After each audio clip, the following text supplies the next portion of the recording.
അങ്ങനെ എൻ്റെ വീഡിയോസ് കാണുന്നവരാണെങ്കിൽ അറിയാൻ പറ്റും. ഞാൻ ലാസ്റ്റ് ഇട്ട വീഡിയോ ഡെലിവറി വ്ലോഗായിരുന്നു എൻ്റെ ചേച്ചിയുടെ ട്ടോ. അപ്പൊ ഇതാട്ടോ നമ്മുടെ കുഞ്ഞു വാവ.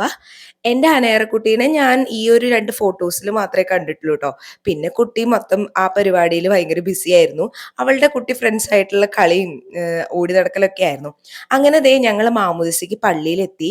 ഞാനും ചേട്ടനാണ് ട്ടോ ഐദുവിൻ്റെ ഗോഡ് ഫാദറും ഗോഡ് മദറും ഒക്കെ. അപ്പം ഞങ്ങൾക്ക് ഭയങ്കര സന്തോഷവും അതുപോലെ ഭയങ്കര എക്സൈറ്റഡും ആയിരുന്നു. അങ്ങനെ മാമോദിസ ചടങ്ങുകളൊക്കെ തുടങ്ങി ട്ടോ. സിമ്പിൾ ആയിട്ടുള്ള ഒരു ചടങ്ങായിരുന്നു. കുർബാനയും കാര്യങ്ങളൊന്നും നമുക്ക് പള്ളിയിൽ ഉണ്ടായിരുന്നില്ല.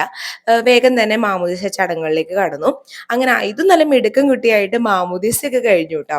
അങ്ങനെ ഞങ്ങൾ എല്ലാവരും കൂടി ഫോട്ടോസും വീഡിയോസൊക്കെ എടുത്തു. ഞങ്ങൾ എല്ലാവരും ഒരേപോലത്തെ സാരിയാണ് ട്ടോ. അതിന്റെ ഡിഫറെന്റ് പാറ്റേൺസ് ആണ് എടുത്തിട്ടുണ്ടായിരുന്നത്. ആദ്യമായിട്ടാണ് ഞങ്ങൾ അങ്ങനെ ചെയ്തത്. ഇതാണ് നമ്മുടെ ഐദുവിന്റെ സ്റ്റേജ്. എല്ലാവരും സ്റ്റേജിൽ എത്തിയിട്ടുണ്ട്. എൻ്റെ ഫ്രണ്ട്സും പിന്നെ എൻ്റെ ഫാമിലി മെമ്പേഴ്സും എല്ലാ കസിൻസും എല്ലാവരും എത്തിയിട്ടുണ്ട് കേട്ടോ.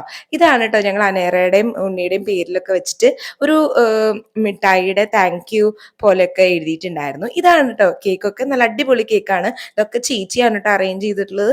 അവളുടെയും ബിജോയ് ചേട്ടൻ്റെയും അറേഞ്ച്മെന്റ്സും ഐഡിയകളൊക്കെയാണ്. അതൊക്കെ നല്ല അടിപൊളിയായിട്ട് നടന്നു. ഇപ്പം നമ്മൾ ഉണ്ണിക്ക് തള കാര്യങ്ങളൊക്കെ ഇടായിരുന്നു. നമ്മൾ മാലയും കാര്യങ്ങളൊക്കെ എടുത്തില്ലേ. അങ്ങനെ പരിപാടി ഒരുവിധം നല്ല അടിപൊളിയായിട്ട് ഉഷാറായിട്ട് നടന്നുകൊണ്ടിരിക്കുകയാണ്. ഇത് നല്ല ഹാപ്പി ആയിരുന്നു. ആദ്യം ഒന്നും കുഴപ്പമുണ്ടായിരുന്നില്ല. കുറച്ച് കഴിഞ്ഞും കുട്ടി ടയർഡായി തുടങ്ങി കേട്ടോ. ഇതാണ് കേട്ടോ ഞങ്ങളുടെ കുട്ടി കുട്ടി മൊമെന്റ്സ്. എങ്ങനെയുണ്ട്? ഞങ്ങൾ വിചാരിച്ചതിനും നല്ല അടിപൊളിയായിട്ട് തന്നെ മാമോദിസ ചടങ്ങുകളൊക്കെ നല്ല ഭംഗിയായിട്ട് നടന്നു കേട്ടോ. എല്ലാവരും വന്നിട്ടുണ്ടായിരുന്നു. നല്ല അടിപൊളിയായിട്ട് മാമോദിസ ചടങ്ങ് നടന്നപ്പോൾ തന്നെ ഭയങ്കര സന്തോഷമായി.